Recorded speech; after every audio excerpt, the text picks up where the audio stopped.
and welcome to this week's episode. And I want to talk about the best performances because why not? And one of them is definitely very obvious because I have talked about her religiously for a long time, and it is Olivia Dean live at Jazz Cafe, right? Because I think she is genuinely, I think, like, when she records her albums in the studio, I don't know what they do in the studio, but it sounds, I don't like it. It's like I don't like it, it's just not showing her full potential. There you go. And then when she's live, she's so good. She is so good. And I think she should make all her albums live. Like, I think she should, like Neil Young or someone, I think she should just record everything in a day, but with like all the horn arrangements like she does in Live at the Jazz Cafe. I mean, like, it's an album, so, yeah. But like Neil Young, he's very raw, you know. That's why it's just, I think she should do the kind of thing that he does. But like obviously not the same sort of genre because that's not what she does. But you get the gist of what I am trying to say. While I was deciding on the best performances, there might be a part 2 because there are so many, but these are the ones that stuck out to me. But I stumbled upon Lana Del Rey and Billie Eilish performing Ocean Eyes, then Video Games in the same day, in the same performance. Both of the I knew that they performed it, and I knew that they performed it, but quite frankly, it was one of the best things I've ever seen in my life. Like, I can't. Anyway, because both of those songs are, they just have really special places in my heart, and then both of them doing both of those songs together, just kind of like, oh god, it was so, I loved it. I loved it. Anyway, but yeah, I think Video Games was literally the first song I ever heard by Lana. And yes, we are on first name terms now. Yeah. So speaking of Lana, I really loved her at the iTunes Festival in 2012 when she was wearing that Budweiser top and those jeans. Like, I just loved that. And what was that song when she did $1 Million Man? I think it was obviously like one of those. Okay, she does this thing like every performance, like she does it differently, and then sometimes she does it better. Sometimes she's like, what are you doing? Why do you sound like that? But like, you sound great. Why? But like, why do you sound like that? Anyway, but yeah, I really did love that performance. Lana at the iTunes Festival in 2012. I think it was something about 2012, 2013, 2014. Basically because then Arctic Monkeys at Glastonbury in, did I say 2013? 2013, Arctic Monkeys. That was so good. It was like at their peak, AM just came out. They were all doing all that stuff. Like, that was just so cool. So chic. So chic. And I was like, oh, God. Very, very, very cool. And then there's another performance in Glastonbury with PJ Harvey. I can't remember what year, but if anyone knows, they know. When she performed at Glastonbury, early thousands, like 2006. If I had to guess, it was like 2006, or like 2003. I don't know. But she was wearing a Spice Girls dress. That was like one of the best. That was like so. I loved that. I loved that whole performance. It was great. It was very, very good. And then getting on to the 70s,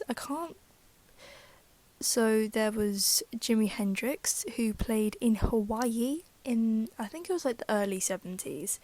It was so cool. Like, imagine being there. I just know whoever was there is just like a really, really high hippie who was just like dancing around pretending to be a tree and then actually genuinely thinking that you're a tree. But like, it's okay because you're in Hawaii listening to Jimi Hendrix. Like, come on.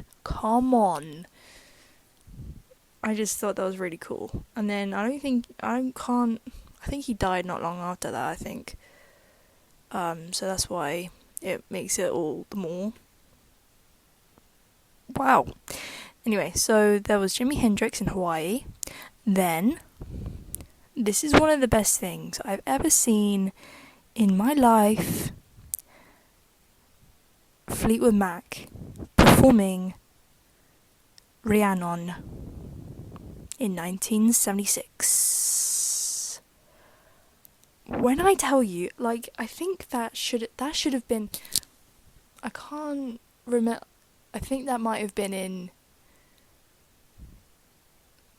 it must have been in America or something, but imagine watching them at that time and just being like, how, that version that because right at the end of the song, Stevie Nicks went like, Rhiannon, for like a million, like for 5 minutes straight, and then just like dancing around, like, oh my god, I have chills. I genuinely have chills. Like, it's, oh my god, literally one of the best things I've ever seen in my life. So Fleetwood Mac, 1976. I think it was just anything that they did in that period of time is just the best thing that you'll ever watch. So, yeah. Anyway, on that note, on the 70s note, I'm going to talk about Neil Young performing in 1971 for the BBC. That's it. I think that's all I need to say on that. Because, like, he has only his harmonica, he only has his guitar, and he's just sitting down. And then he's just, like, I just love Neil Young. I love him so much. He's like, he sounds like he's had a long life. And then he's talking about how he owns a ranch. And it's like, oh god, I would love that. That would be good. He just sounds like a lovely guy who's just tired. I think that's the whole point. That's why he's a Marmite person. Like, he's like Bob Dylan and Dexys. Like, you either love or hate Bob Dylan. It depends. I mean, Bob Dylan's Bob Dylan. I mean, I get if you don't like him. I like Bob Dylan, but I think you just need to pick the good songs in order to like him, which goes with anyone. But Neil Young is definitely one of those people that are very, very good. So you should listen to Neil Young and Nick Drake, but listen to 4 Leaves Left. Is that what it's called? 4 Leaves Left? Anyway, so Then there is Stevie Wonder performing Superstition at Sesame Street. Holy moly, holy moly.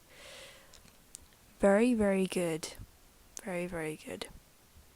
That's all I need to say. Just really cool. All the kids dancing around. Now none of the kids are interested in the music now. Depends who's playing, obviously. But I just think it's funny. Like, that would so be me. Like, those kids just dancing around to Superstition. Like, imagine that. That'd be crazy. Anyway, I have two more. Performances. I might make this into a part 2, but one of the weirdest, one of the trippiest. I say trippy because it genuinely is. Like, it's so weird. I genuinely thought it was a music video. Like, the one, the only, Grace Jones, 1981, and my lord, like, whoever knows, they know. Nightclubbing, the cover for Nightclubbing, right, where she looks like an absolute robot. Like, she actually looks like a robot. She is the Terminator as a woman.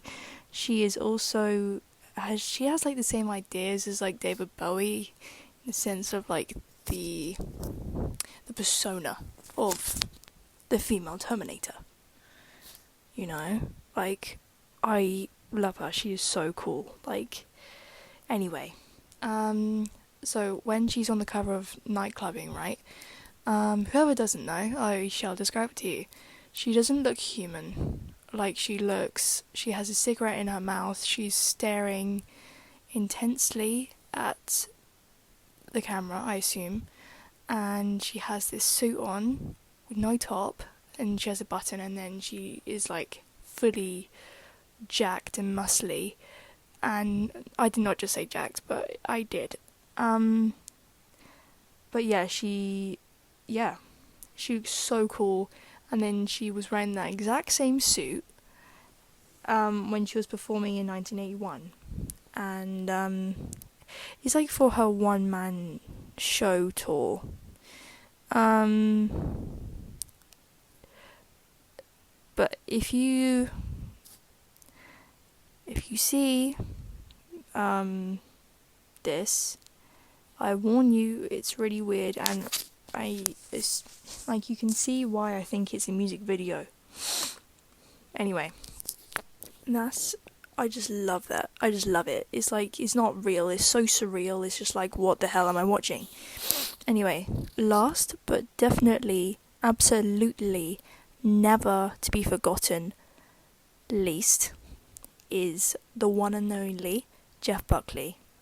Okay, I haven't watched a lot of his live performances. Quite frankly, I've only ever watched the one where he performed in Frankfurt. But just today, I watched the one where he performs in Chicago. Oh my god. 1995, what a year. 1995. I would say that the one in Chicago is better than Frankfurt. Both of them are brilliant. But they are both uniquely perfect in their own way. Like, the one in Chicago is longer, but both of them are exquisite. Exquisite, that is the word for him. Anyway, clearly I worship the guy, but it's okay. Anyway, I'm gonna leave you on that note, and I will probably have a part 2 for the best performances. But yeah, anyway, goodbye.